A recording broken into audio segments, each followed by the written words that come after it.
Chapter 18 Lovers in a Dangerous Time. July 1st, 1998. Skein River.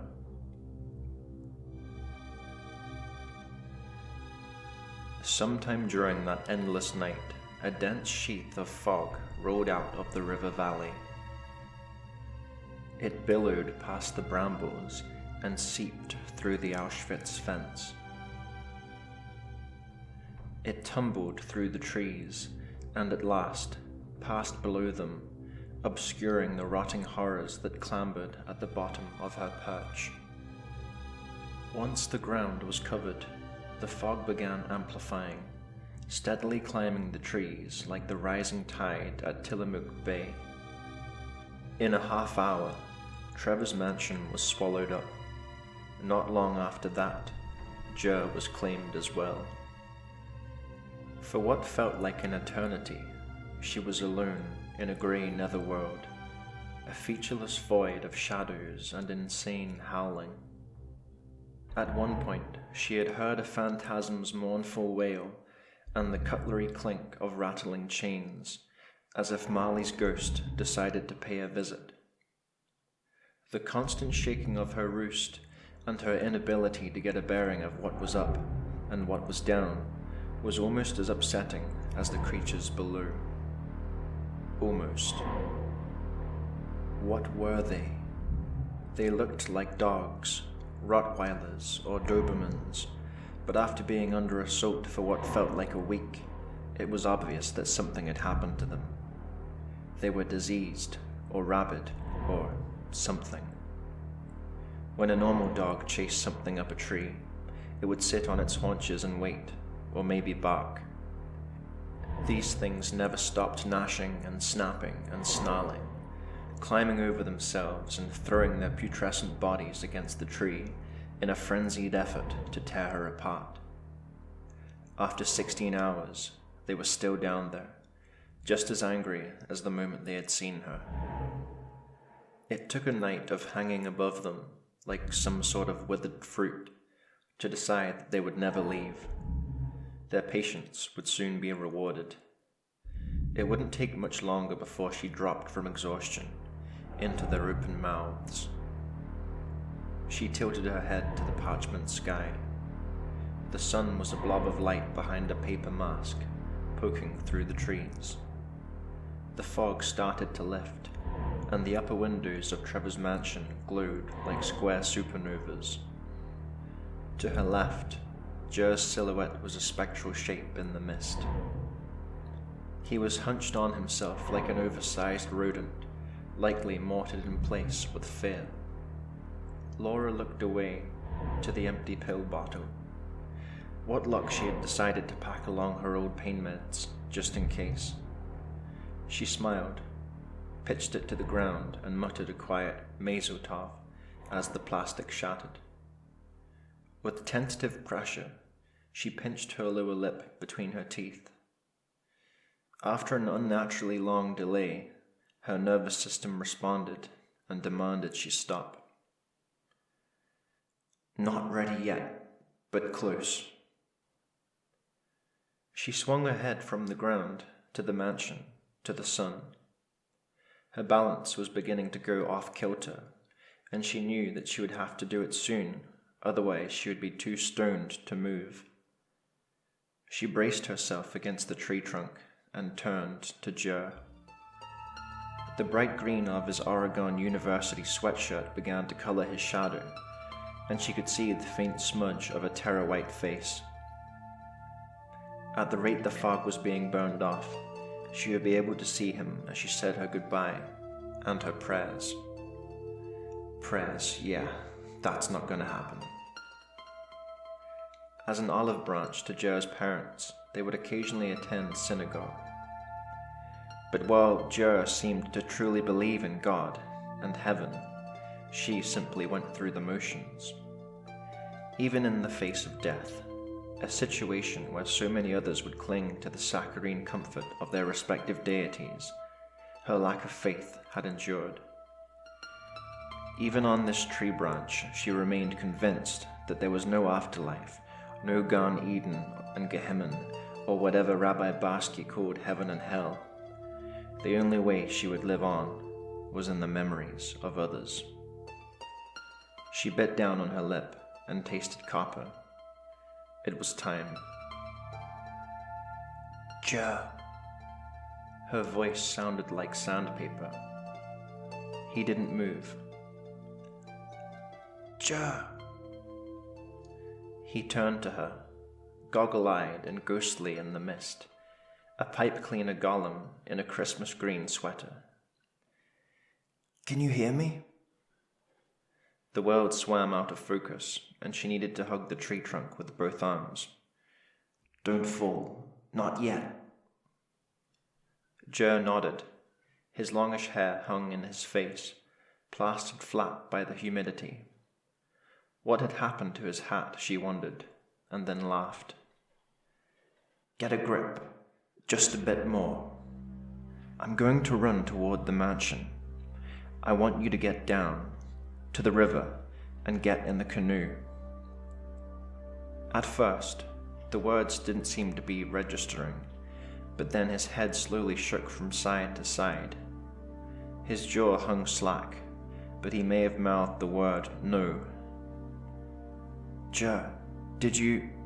She clamped onto the tree as her balance faltered. Hear me? Jer swallowed. His Adam's apple bobbed above his collar. I heard. Don't do it. You'll never make it back. She shook her head. I'm not coming with you. Jer scooted up the branch toward her. His eyes were invisible behind his translucent glasses, but she could see the panic nonetheless. What do you mean? I mean, she smiled at him, I'll distract those dogs. I want you to get in the canoe and get away from here. Jer pulled off his glasses. His eyes were wild with redemptive desperation. Don't be stupid. I won't let you kill yourself. How could I live with myself if you... Jer. No! His cheeks had a varnished glow of tears, and his lower jaw gibbered frantically. I don't care what I have to do. You are not going down there. Jeremy. That stopped him. She closed her eyes and took a deep breath. It was time for the truth. My cancer's back.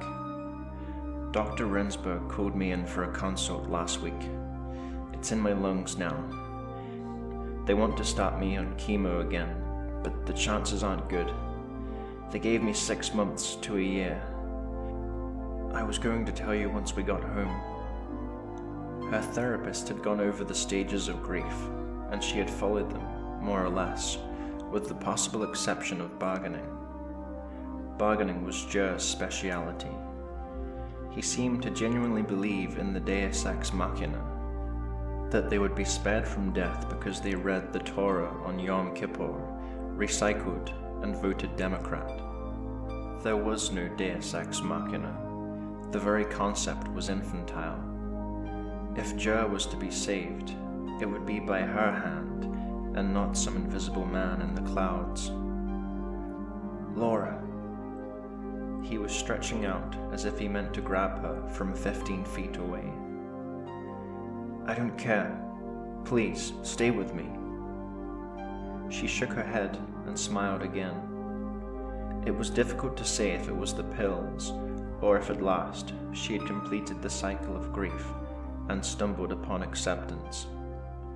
In the end, she supposed, either one worked. I love you, Jeremy. She met his eyes, but her vision was going haywire with the edges fringed in crinoline. And if you love me, you'll get to the canoe and get out of here. Please. He was sobbing. His perch sagged under his weight as he inched further away from the trunk. Please, don't do it. Well, think of something. She crouched on the balls of her feet, loosened her shoulders, and glanced back at her husband. I've made up my mind. Laura! He was still crying, but some part of him must have known that this was the only way it would end, as he was making his way back toward the trunk. She looked down at the boiling pot of angry dog, along the gravel path, to the mansion, and then back to Jer. It's now, or a year from now. At least this way will be quick. I think I prefer it this way. Do a dive roll and come up running. Jer will need about a half-minute to get to the boat, and a bit longer to get it launched. If I can make it into the courtyard, I can tie them up around those retaining walls. Are you ready? She asked. Jer reset his glasses and wiped his nose. He nodded. She stood and stretched. It seemed that her parents' gymnastics lessons were about to pay for themselves. How would a dive roll look, performed by someone fucked up on a half bottle of hydrocodone? It was a shame that she wouldn't have an appreciative audience, or at least one with a sense of humor. Laura turned, one last time, to Jer. They were looking at each other with newfound awkwardness. How exactly did a person say goodbye in a situation like this? In the end, they didn't say anything. Laura gave him one last smile, pointed her arms to the sky, and allowed gravity to tip her forward like a lever. Once she was at roughly 45 degrees, she launched herself, straight-backed and palms out. Okay, Jer, here comes your Deus Ex Machina. There was enough time for her to feel the wet fog curdle past before she hit hands first. The coarse grit was like landing on an emery board, her palms shredded and her arms buckled. One shoulder gave a tremendous pop, and the crown of her head plowed a furrow through the rocks. It sounded like ice cubes being chopped in a blender. She rolled her spine and tucked her legs, allowing the momentum to carry her lower torso forward. Her shoulders and back scrunched through the gravel. The crushed limestone's sharp teeth bit through her sweater. Her heels made contact. She rolled onto the balls of her feet and was running a heartbeat later. Jer's 1-minute grace had begun. 1, 2. The dogs, diseased but apparently still very alert, took notice. She pumped her arms for added speed, but her left one only seemed to dangle its dead weight. Comfortable warmth welled in her palms, down her neck, and the small of her back. The high-speed scenery blurred past as if it were taken with a low ISO setting. The Spencer estate loomed ahead, a massive grey tombstone smudged into the emulsified trees. Her shoes beat a frantic rhythm down the courtyard's cobblestones, pausing only as she hurdled a broken-backed garden bench. She had counted to 23 when something latched itself around one of her calves. She staggered and wrenched it free. The skin tore as she pulled. Her foot went numb. It was so warm. Through the courtyard, just a little longer, 26, 27. She was screaming, a wordless cycle of e's and ahs that was likely rattling Spencer's windows loose. Her one good arm pumped above her head. She could hear nothing but her own banshee wail. Her vision had narrowed to a pinhole, and her entire body radiated the pleasant heat of a warm bath. Something hit her from behind and knocked her forward. She fell to her knees and felt her legs being tugged at. 38, so warm. She was pinned. Her chest was crushed and deflated.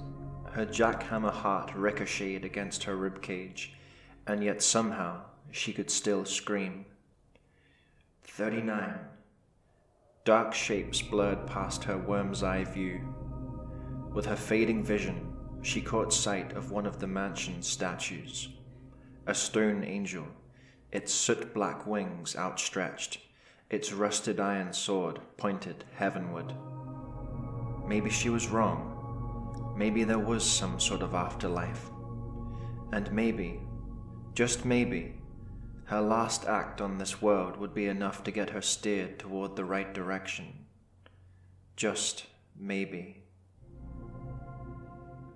Front page Raccoon Herald, July 2nd, 1998. Authorities seek identity of man found at Victory Lake. Ben Bertolucci. The Raccoon Police Department is asking for the public's help in identifying a man discovered alone and unresponsive on Victory Lake's cordoned-off North Shore. The man, a Caucasian in his late 20s to early 30s, was suffering from exposure but was otherwise in fair physical condition.